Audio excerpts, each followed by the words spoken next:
Игор Филков нема да се повлече од министерската функција, ниту пак ќе се кандидира за градоначалник на општина Карпош. Вака денеска одговори на новинарските прашања поврзани со прозивките и преписките кои што ги имаше со пратеникот на ВМРО ДПМН Антонио Милошовски, откако Милошовски изрази сомнеш во неговите перформанси, а Филков му врати дека е само остаток од режимот на Груевски.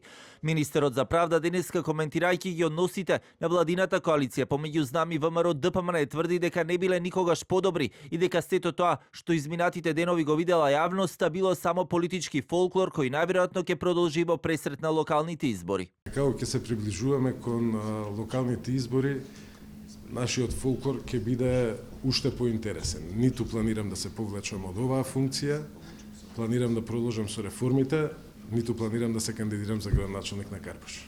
Во краток разговор за телевизија 24 пак пратеникот Милошовски денеска само кратко посочи дека нема што повеќе да коментира и дека останува на неговите лични и јавно искажани ставови. Навистина немам што повеќе да коментирам. Тоа се мои јавно искажани ставови на кои останувам и не ги менувам. Во врска со преписките меѓу Филков и Милошовски, но и со владината коалиција изминатите денови се изјаснија и лидерите на ВМРО ДПМН Христијан Мицковски и назнам Максим Димитриевски. Мицковски коментираше дека пратеникот од неговите редови за кој смета дека само е додадена вредност на партијата и министерот Филков имале лош ден и дека тоа ќе остане само на лични ставови. Максим Димитриевски расправата ја дефинираше како некоректни изјави, но не и официјални партиски ставови, иако како што рече во неколку наврати и претходно Милошовски изнесувал лични ставови и критики за него, но не ги сваќал како сериозни и дека таквата реторика ја гледа само како обид за ситно политичко поентирање.